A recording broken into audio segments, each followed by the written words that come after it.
Hey everyone, Aaron here with Elite Watersports, and this video is going to be how to jibe on your hydrofoil. Stay tuned, we're going to get in the details. We're going to walk you through a step-by-step process just to make foiling more fun out in the water.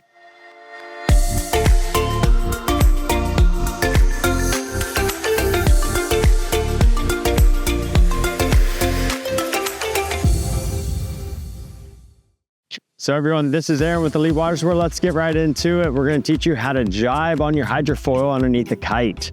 It's super rad to be able to consistently make all your turns and actually not always ride one foot forward, the same foot forwards. So riding switch, and you know what? Once you learn the jibe, you can go out in even lighter breezes, because we all know once we go toe side, we lose a lot of power. So let's get right into it. Let's talk about the gear. The gear to make it easier. If you have the ability to grab a bigger board, that's gonna make life a lot easier, especially the foil too. So if you have a local shop or like Elite Watersports can demo out a bigger board or a foil just to make everything easier.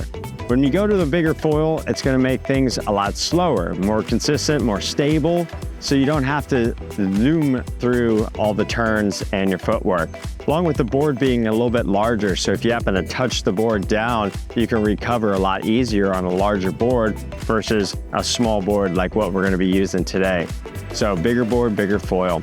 Also, let's talk about the kite. The kite is a huge, crucial thing in your development. By having a bigger kite, it's gonna allow, so bigger kite meaning more power up when more power in the wind, more power in the sail, so that you can have more lift. More lift is easier. That way you can walk around the board and be lighter on your toes. That's gonna be a key essential to your development. So bigger kite, bigger board, bigger foil, just to make things easier. When selecting that kite, just choose basically what you would think other riders out there on twin tips. So if a twin tip rider is going back and forth mowing the lawn, that's the size kite that you should be using for your hydrofoil.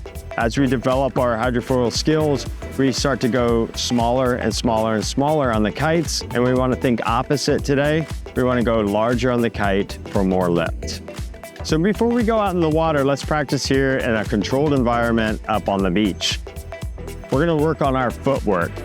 So if you're left foot forward currently, you essentially have to take your back foot, your right foot, and switch it up to the front of the board, and then switch your front foot to the back. If you stutter step, meaning bringing your back foot forward and it doesn't get into the perfect spot, it's going to be exponentially harder, especially when you go to ride the foil. Your stability is going to be way off. Your balance points are going to be further forward, and you're not going to have that leverage. So we want to practice bringing that back foot forward, slamming it, put it right in the perfect spot, and then switching from front to back. So by practicing it up on the beach over and over again, you'll get that muscle memory. So what I like to do is I actually roll something in the sand. In this case, we use the lines just for the video to make it a little bit more present, and essentially act like you're riding. So left foot forward and then switching over and going into that penguin stance. We actually have a video on how to do this on a surfboard. It's not a prereq, but if you can go out there on a surfboard without a foil, it might make it a lot easier. So bringing that back foot forward and then slamming it back in the back, all right? So switch and just practice this where you can close your eyes and look away, and your foot's always going to be in the same spot. And what I like to do is I actually start stepping kind of on my big toe, back and forth, back and forth. Now, once you switch your back foot forward and you get into that perfect spot, you can kind of slowly bring your new back foot to the back of the board. So as long as you're getting your front foot in the perfect spot, that's the key to success. So just continue practicing this as much as possible. When you have nothing to do at home or work, just start looking like you're dancing at work. Once you get this mastered, it's gonna be a lot easier out there on the water. So if you have the ability to have a nice open space on the beach and you feel comfortable practicing on the beach, then we're gonna start working on the kite and doing our footwork. And what you wanna do is envision yourself riding right foot forward with the kite at its riding position, And right before you switch your feet, you're gonna walk into the breeze, send the kite up to 12, feel that lift in the kite, then switch your feet, diving the kite back down and in position for that forward drive again. So going back to heel side. So heel side, bring the kite up to 12, get that lift from the kite. The kite tells you when to switch your feet, and start walking. And as you get better with this, you'll start to plant your feet exactly where you need to. So lifting the kite up to 12, get the lift on the kite, switch your feet, and then left foot forward. Dive the kite back down to 2, get that forward drive again. Let's get out in the water and try this hydrofoil out. We're gonna learn that jibe today, guaranteed. First step is just making sure that you have a nice straight line. You don't wanna be carving, switching directions, and then all of a sudden, I wanna jibe. You wanna have a nice consistent angle, slightly upwind. As you find that new angle and you feel comfortable, everything's stabilized, kite should be about 1 o'clock. And as you wanna start jibing or start to do your footwork, bring that kite up to 12 o'clock.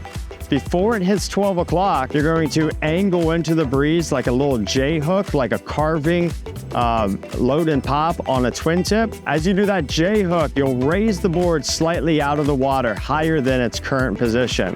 Reason being is once you release your back foot and switch it to the front foot, that gives it more room for the foil to sink back down into the water and give you more lift.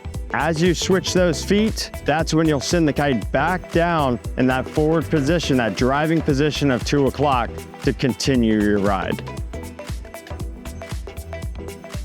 After you dropped your kite down to 2 o'clock for that forward drive, we wanna hold that toe side position for a good couple seconds just to stabilize, all right? It's also line tension management time. We wanna add some tension to the lines, whether it be edge further away from the kite or edge towards the kite, whatever is needed. After we've stabilized and we're in that toe side position, the kite's at 2 o'clock, then we can decide how are we gonna do that transition? Are we gonna do a down loop or are we gonna bring the kite back up to 12 and back the other way? That's up to you to decide, and every time is a little bit different. Let's talk about the radius of actually riding the board. How tight that turn is basically stipulated by how much line tension you have. If your lines get super slack, that's when you're gonna turn that radius a little tighter, make that circumference a lot smaller so that you can get those lines tight again so you can go back the other way. It's all about line tension right after you do the foot switch. So you can see that holding a nice straight line, you can do your foot switch practice. You don't always have to do a jibe or turn back the other direction. Being comfortable with that J hook, getting that loft from the kite and switching your feet forward and aft, toe side, heel side, and a nice straight line is gonna make it super, super fluid and give you that repetition to be more dominant and confident throughout your turns. So get out there and practice, have some fun. And you know what? Switching your feet up just opens up so many more doors to other activities with hydrofoil and riding waves, doing transitions, and then eventually, like the video we're about to release, tacking. Today's video, we really focused on doing your footwork before the jibe. And the reason being is that I've found throughout the years that when I'm in really super light conditions, if I go ahead and do a transition to toe side, then switch my feet, I'm gonna be super underpowered. If you can learn the footwork before your jibe, you're gonna be able to come out of that turn with a lot more power. So guys, this is Aaron with Elite Watersports, and I hope that you enjoyed the video. If you have any other comments or questions, just give us a call at the shop or leave it in the comment section. We'll get back to you as soon as possible. Hydrofoiling has opened so many more doors and other sessions or more sessions out in your light breezes, high breezes. It's absolutely amazing to do. And don't get stuck just riding 1 foot forward, always toe side, heel side. Get out there, dance on your dance floor, and have some fun. We'll see you on the water.